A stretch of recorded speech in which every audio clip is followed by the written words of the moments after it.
Keith, Kelleen, and all of Task Force DAGGER Foundation staff. I'm not much for public speaking, but I wanted to write this letter to reflect on what Dagger Dive meant to us.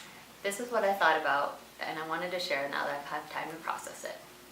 I was nervous to dive, scared of the unknown, anxious about being out of my element, and feeling like I had no control. But in reality, that is life. We have an illusion of control until something comes along and reminds us otherwise.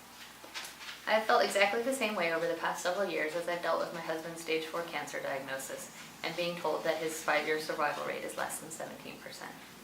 As I let the air out of my BC on that first open water dive, I started to panic, especially as I sank down in the cloudy water. I wanted to kick so hard straight back to the surface.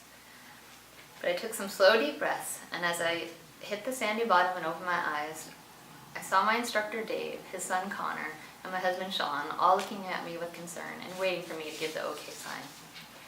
At that moment, I realized learning to scuba dive is a lot like dealing with a loved one's injury or cancer diagnosis. First, you feel overwhelmed, scared, anxious about the unknown, and fearful of the things you can't control. But if you take a few slow, deep breaths and open your eyes, you realize that there's a whole group of people out there to support you and help you through the experience. Second, I learned never to hold my breath when I'm scared, because be that underwater buddy breathing, regulator removal, or dealing with a diagnosis or an injury. It's better to do a long, slow exhale and trust your abilities than to freeze in fear. Third, diving like a cancer diagnosis or injury allows you to appreciate the small things in a world you might not otherwise see. It reminds you to take a breath and admire that simmering school of fish in front of you, or to appreciate holding your spouse's hand when admiring the Key West sunset.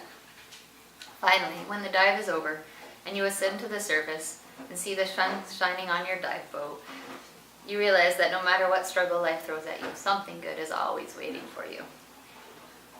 Whether it is literal or figurative, a boat full of people is always cheering you on or commiserating you over the difficulties and helping you to get better for next time. I'm so thankful for the week at Dagger Dive and all the absolutely amazing people we met, both the volunteers and the other families facing heartaches and loss. Thankful for the time to focus on my family, thankful for the chance to learn a few things about myself, thankful for the memories that we made in Key West, and the opportunity to explore. I'm grateful for the people who made my children so happy and comfortable all week and made us feel welcomed like part of a big extended family. I'm thankful for all of the sponsors who made it possible just to relax and enjoy things and not worry about our next step for one lovely week. As we face yet another setback in Sean's cancer battle, I'm reminded again of the lessons I've learned from diving, and I'm doing my best to take those slow, deep breaths and focus on what I can control. I'm thankful again for the opportunity to spend precious time with my husband and children, and grateful so much that the Task Force Dagger Foundation provided us this experience. We also wanted to say thank you for our date night and the most expensive Key West souvenir ever, Nessa Maureen.